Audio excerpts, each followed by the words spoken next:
নমস্কাৰ, মই ছাবানা আজমি। আপোনালোকে চাই আছে নিউজ জি।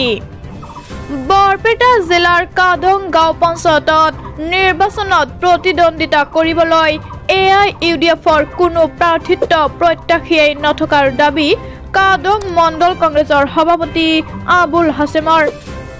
হাছেমে কাদং মণ্ডল কংগ্ৰেছৰ সভাপতিৰ দায়িত্ব লোৱাৰ পাছতেই দেশত অনুষ্ঠিত হৈ যোৱা লোকসভাৰ নিৰ্বাচনত কাদং গাঁও পঞ্চায়তৰ পৰা 65% ভোট কংগ্ৰেছক দিবলৈ সক্ষম হৈছিল আৰু এইবেলি পঞ্চায়ত নিৰ্বাচনত 75% ভোট দিবলৈ সক্ষম হ'ব বুলি দাবী কৰে আবুল হাছেমে। কাদং মণ্ডল কংগ্ৰেছৰ সভাপতি আবুল হাছেমৰ নেতৃত্বত জনিয়া ৰাজীৱ ভৱনত কাদং গাঁও পঞ্চায়তৰ আঞ্চলিক সদস্য আৰু জনিয়া জিলা পৰিষদৰ সমিতিৰ সদস্যৰ পদৰ বাবে প্ৰাৰ্থী বাছনি কৰাৰ ক্ষেত্ৰত কাক সমৰ্থন জনাব সেই সম্পৰ্কে কাদং গাঁও পঞ্চায়ত এলেকাৰ বুথ ৱাৰ্ড কমিটিৰ বিষয়ববীয়াৰ উপস্থিতিত এখন পৰ্যালোচনা সভা অনুষ্ঠিত হয়। সভাত মণ্ডলৰ কংগ্ৰেছৰ সভাপতিৰ লগতে বিষয়ববীয়াৰ মতামতৰ ভিত্তিত হাইকমাণ্ডক দলীয় টিকট প্ৰদান কৰিবলৈ আহ্বান জনোৱাৰ সিদ্ধান্ত লোৱা হয় বুলি কাদং মণ্ডল কংগ্ৰেছৰ সভাপতি আবুল হাছেমে সাংবাদিকক জানিবলৈ দিয়ে। News desk report, news G. সাংবাদিক বন্ধুসকল, আমি আজি কাদং পঞ্চায়তত পঞ্চায়ত ইলেকশ্যন সম্পৰ্কে ভোট প্ৰেচিডেণ্ট, ৱাৰ্ড প্ৰেচিডেণ্ট আৰু মণ্ডলৰ কিছুমান মানুহ আমি বহি এটা পৰ্যালোচনা কৰিলোঁ। আগন্তুক পঞ্চায়তত কাউন্সিলৰ বা জিলা পৰিষদৰ কাক ছাপোৰ্ট কৰা যায় এই হিচাপে আমি এটা আলোচনা কৰিলোঁ। আলোচনা কৰি লাষ্টত আমি সব মিলি আমি এটা ৰাস্তাত উপনীত হৈছোঁ। সেইটো আমি ওপৰমহলক জনাম আৰু জনোৱাৰ কাৰণে মোক বুথ প্ৰেচিডেণ্ট, ৱাৰ্ড প্ৰেচিডেণ্ট আৰু মণ্ডলৰ কৰ্মকৰ্তাসকলে মোক দায়িত্ব দিছে।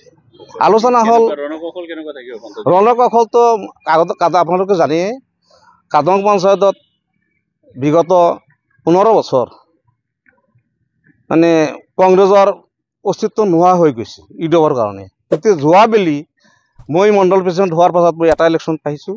মই কাদং জিবিত মই অহাৰ পাছত মোৰ এটা সপোন আছিল কাদং জিবিত কংগ্ৰেছৰ ভোট বঢ়াম। সেই সম্পৰ্কে মই MP ইলেকশ্যনত মই 65% ভোট পাইছোঁ। ইনশাল্লাহ যদি দলে আমাৰ কৰ্মীৰ কথা মতে যদি আমাক টিকেট প্ৰদান কৰে তেনেহ'লে আমি পঞ্চায়তত 70% ভোট পঞ্চায়তত আমাৰ প্ৰতিনিধিবিলাক পাব। এই বিসম্বাদটো এটা আমাৰ আছে, বিসম্বাদ হয়, কিন্তু মোৰ এটা বিশ্বাস এইবেলি যেনেকুৱা প্ৰচেছ লৈছে আমাৰ ডিষ্ট্ৰিক্ট প্ৰেচিডেণ্ট বা ব্লক প্ৰেচিডেণ্টে বা IPCCৰ পৰা যি নিৰ্দেশনা আহিছে সেইমতে যদি হৈ যায় কোনো বিসম্বাদ নহ'ব। আপোনালোকৰ তালিকাখনে চূড়ান্ত হ'ব নেকি?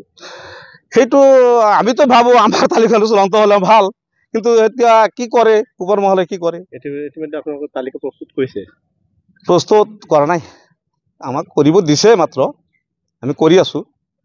এইবেলিতো প্ৰেচিডেণ্টৰ কোনো কেণ্ডিডেট নাথাকিব? নাই, নাথাকে। আৰু সদস্যসকল যদিও কেণ্ডিডেট হ'ব এইবোৰতো দলীয় প্ৰতীকত খেলিব নোৱাৰে? নাই, খেলিব নোৱাৰে। তেনেকৈ আপোনালোকে কেনেকৈ সমৰ্থন? তেনেহ'লে আমি সমৰ্থন কৰি আমাৰ জানাই আছে, আমি কোনে কংগ্ৰেছ কৰে কি কৰে এইটো মানুহে জানেই।